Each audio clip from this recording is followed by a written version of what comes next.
Welcome back. President Fattah al-Sisi received on Thursday a phone call from the South Korean President Yoon Suk. Presidential spokesman Ambassador Bassem Rodi said during the call both leaders discussed bilateral cooperation on the economic and investment levels. Rodi added that President al-Sisi congratulated his South Korean counterpart on the occasion of celebrating the Foundation Day of the Korean Republic, stressing Egypt's appreciation for their long-standing close relations with South Korea. The two presidents also exchanged views over regional and international files of common interests, as well as boosting cooperation in climate change issues, as Egypt is hosting the COP27 next November in Sharm el-Sheikh. The phone calls came within the framework of friendly relations between Egypt and South Korea and successful Korean investments, which act as role models in various fields.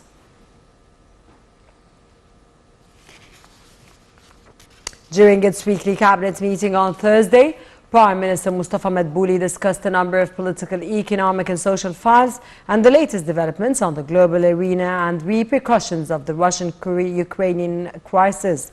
The cabinet meeting also followed up on preparations ahead of the economic conference and COP27 summit in Sharm el-Sheikh next November, in addition to following up on provision of staple commodities for citizens and monitoring markets.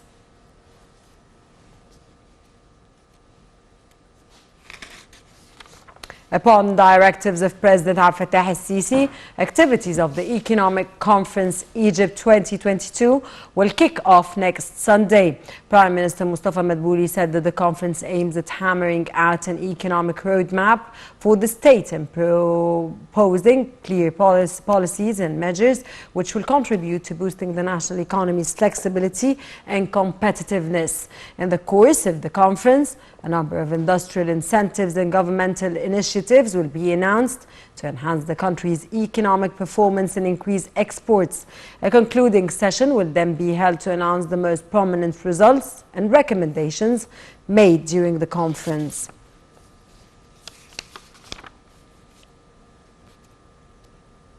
Prime Minister Mustafa Madbouli launched on Thursday the first phase of the Cairo Bike project. Madbouli said that the Cairo Bike project is the first public bike system in Egypt, which relies on the usage of green transport as an alternative to cars. This coincides with Egypt's preparations to host the United Nations Climate Change Conference of Parties, COP27, next month in Sharm el-Sheikh. Egypt follows with great concern developments of the situation in occupied Palestinian territories. Egypt calls for immediate cessation of violence, a vicious circle, and protection of civilians whose lives are in a state of continual risk. A number of West Bank cities in the vicinity of Al-Aqsa Mosque are witnessing waves of violence and continued Israeli attacks over the past few days, besides escalation in the intensity and pace of violence. Moreover, Egypt urged major international powers and peace process partners to bear responsibility of stopping violence and take urgent actions to calm the situation. Both Israeli and Palestinian sides are called to resume the peace process.